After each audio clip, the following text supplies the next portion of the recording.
Coach, we don't have any statement and questions. Yeah, just another great job by our pitching staff. A lot of people were asking me, what do you think? Smith can have another good outing. It's tough whenever you have an outing like he had last weekend, which is, to some people it's once in a lifetime, but I don't think with him it's going to be. And my comment was he'll be good. I don't expect him to be as good just because it's, the outing after, but I thought he threw the ball extremely well. He gives up a leadoff home run, and that was really about all they did on it with him. And I think he walked one and struck out 12, and obviously gave us a chance to to build up a lead. It was only a couple of runs. That was the disappointing part of the game, is that we had a couple other chances to score a few more runs and maybe have 4 or 5 run lead before he came out of the game, and it didn't happen. Give credit to their pitcher. He started throwing that slider and that breaking ball, and then he just threw the fastball every now and then, and he rolled through those last few innings pretty easily. But I thought Cody Frank came in and did a great job. I think he struck out the side, and he hit a batter in both innings, I think, and that was that ended up being a little bit tough. But Gabe Gackle came in and just did a super job having to go through the top of their order with the tie and run on base. So I think that was another opportunity for him to, to gain some experience closing a game when it was tight. And he did a great job. So that's what I got. Dave, what did you see on the home run that Hagan gave up? And then just what did you think of the way he bounced back that inning specifically just to mow him down right? Well, 1, 2, 3 after that. Vogel's a good hitter. I mean, I watched him in BP, and he was hitting the ball extremely hard all over the park, and he's off to a hot start. And, you saw the very first pitch of the game, and who knows how hard it was thrown because our board wasn't working at the time. But it's not always right, as you know. But he came out of his shoes to hit it. So he guessed, and he got there, and he swung and missed at the first pitch. But, he cheated a little bit on a fastball, and he hit it and hit the bottom of it and hit it late, deep in the zone, and drove it out of the park, and the guy's throwing 95, 96, 97, 98, whatever he's throwing. You don't have to get a lot of it. If you get a little bit of leverage and extension and all those other offensive terms that everybody uses all the time, but he just did a nice job with it. And then I thought Hagan didn't, it didn't go crazy. And I think probably more than anything, he might have just like a little slap in the face, and it kind of got him upset. And then he went to work. I remember last year with Hagan, his maybe problem was getting his pitch count up, not being able to work deeper into games. But this is 78 pitches in 6 innings last week, 81 in 6 innings this week. Just what have you thought about his efficiency? It's been great, and he knew that was the key for him to be a really, really good starter. And he's all of that. And, he could have gone another inning, but we figured 81 was enough. And, especially after last week and so much emotion and everything that was going on. So good to get him out of there. And it was great to have Cody come in and give us a good 7th inning. Fresh off the 2 home runs on Tuesday, Jason, big, 2 RBI double there to get the offense going. Just how nice is that to see? I know you wanted him to play a little bit looser this season. Is he doing that so far, you think? I mean, he got his first pitch he saw, it was a fastball about 93 miles an hour, and it was on the inside half of the plate. If you watch the replay, he really got his hands inside the ball and just shot it down that right field line. He does that a lot in batting practice when we're working on going the other way and through the middle. He's got a knack for doing that with an inside fastball if he's, not on it, so to speak, or he's out front or guessing. And that was a big swing for us. Scored 2. We had a little base runner mistake after that, but that's me. I got to talk. Those things that bother me, and because it'd been nice to see if we could have gotten that one in too. But just a really big swing for us. And I think this is the first Friday where you've gone, where Cody and Gabe have both come out of the pen and pitched on a Friday. Walk us through maybe your decision process there and just what you saw specifically from both those guys. Well, the decision process is just that, we feel good about those guys and we're trying to win the game. And the game was close, 3-1 at the time. You can't, you got to win the first one. If you have a shot, you got to go for it. And, I don't know. We just felt like, hard throwing lefty, Cody's totally different from the right side, just to deceive him a little bit. And, I think he could have gone longer if he had to maybe got himself into a little bit of trouble with like hitting batters, stuff like that. But, I don't know. And Gabe he pitched really well last weekend and game was on the line. We thought this is the guy we want in there right now. Speaking going off of that, you had McIntyre and I believe Hewlett up in the ninth inning, had some older guys ready. What ultimately gave you the confidence to stick with a freshman in that spot and let him work through it? Well, his stuff was good, and he's still throwing the ball right around the plate. Fastball was electric and had a pretty good breaking ball going, especially, it seemed like when he got a couple strikes on guys, they didn't want to go down swinging, and they fouled off a couple pretty good pitches. Got to give them credit, but his stuff was good. And if he'd have got into a jam and he was in a little bit of a jam, but the tie and run didn't get to the plate. And if it had been tie and run to the plate and been left-hander, we'd have probably gone left to get that last one. He had a couple hits today. Obviously, you guys have seen him hit a lot better than he has to start this season. How close do you think he is to getting it really going and kicking it into gear here? Yeah, I think, he's kind of streaky. That's what we've seen. That's what we've heard.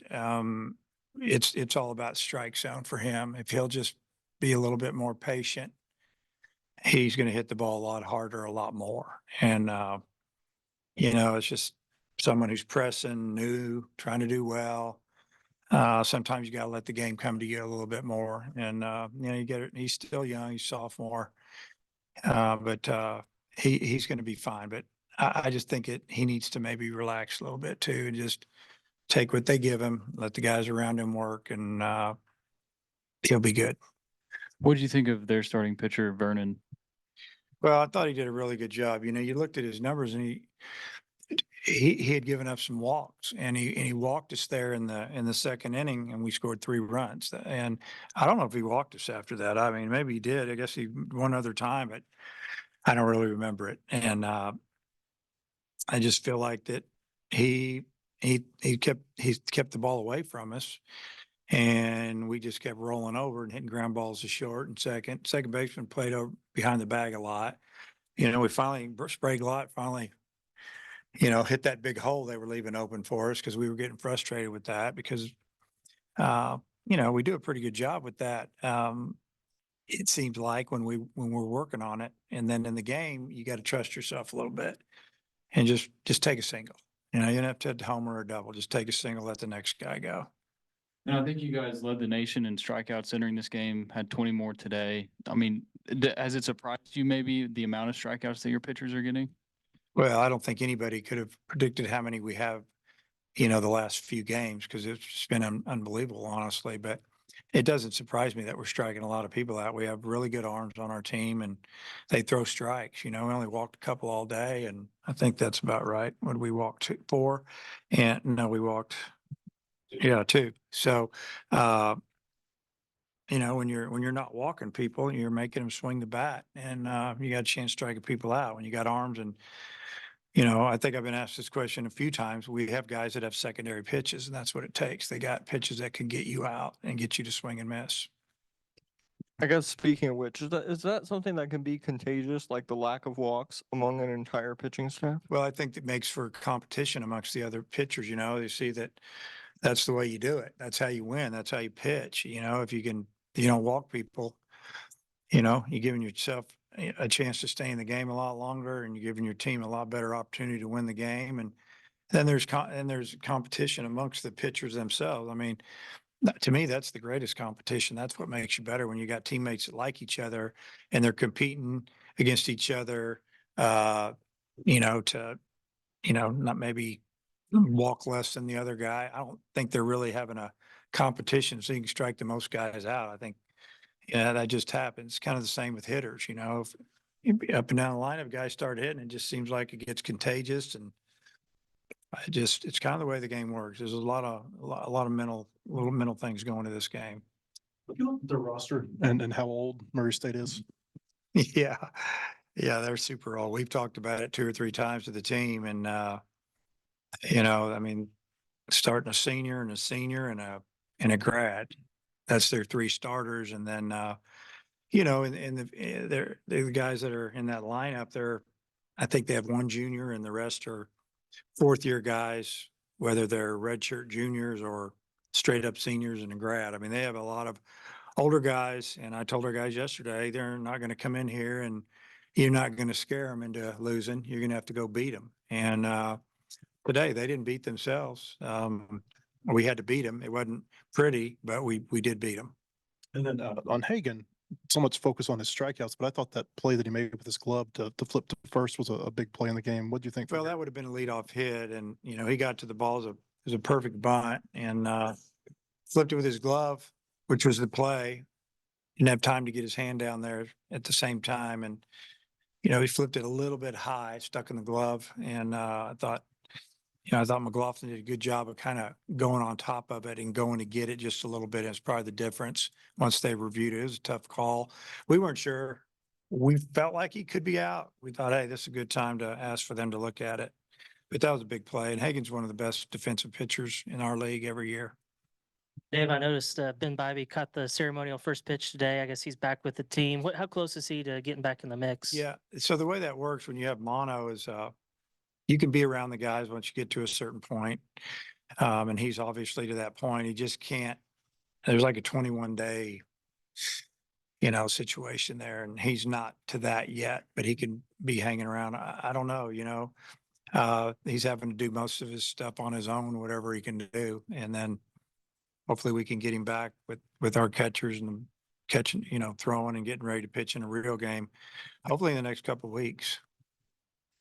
I know you were A little frustrated by not adding to the lead when Hagan was out there, but you did get 2 insurance runs there in the 8th, something struggled with a little last week, and just some added optimism from being able to kind of manufacture those 2 runs and push the lead there at the end. Yeah, we didn't do a whole lot there. I think, we had a two strike single by Kendall Diggs, and then I think Spraglott finally rolled one through the big hole over there. And, then we just found a way to score one, and then they gave us one with a wild pitch. And yeah, it was a big relief to score one. The difference between two run lead and 3-run lead for a coach or a team is a lot. And then you get that 4th run, it gives you an opportunity to relax a little bit, knowing, hey, if the guy gets in trouble a little bit out there, give him a little bit more time to get out of it.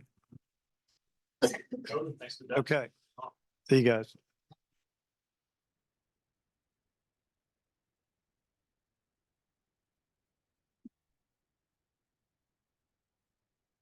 Cool. See how you got it.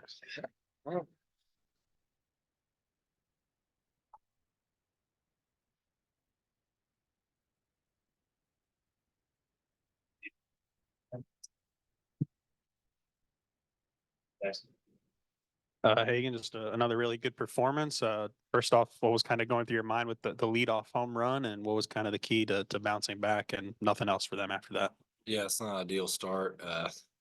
But I mean, I had faith in the offense. I knew we were gonna be able to score. I mean, we've seen them hit all year, all spring, in the fall. So I mean, I knew we were gonna get some insurance runs. Gabe, I know, I don't think we got to talk to you after the Saturday last week, but how much did maybe that experience, that, bright lights moment, kind of make today trying to get your first career save in college a little bit easier? Yeah, I think it was just a confidence thing, like going out there and be able to succeed against those guys. Just gave me confidence whenever I go back out there. What was the pitch that you used in the 8th? I think back-to-back strikeouts. Was it the same pitch to those 2 guys when you came in? I think they were sliders, yeah. Hagan, Dave just said that he thinks maybe that leadoff home run maybe was kind of a slap to the face. Is there something to that? Like, does it kind of get you locked in a little bit, or is there anything to it? Yeah, it definitely does. I mean, obviously I don't want it to happen, but I mean, it happened. So it did kind of light a fire up my butt a little bit. Just kind of get me locked in a little more. Jason, you had the big swing there, I think in the 2nd inning. Just what were you first pitched? Were you looking for something in particular, or just kind of what walks through that at bat? Yeah, definitely. I was trying to hunt a heater out over the plate. The ABs before, he was definitely coming at a lot of guys, and we put strung a lot of great ABs in a row. So I know he was trying to find something to just attack me with. So I just trusted my hands, and I just hit the barrel backside. Hey, Gabe and Jason, what's it been like watching what he's done the last 2 weeks? I mean, Pretty special. yeah, it's definitely something special. Not something you can say you can see over and over again. I mean, this guy, we faced him in the fall and spring, and it's good luck. So, I mean, it's definitely something special to see.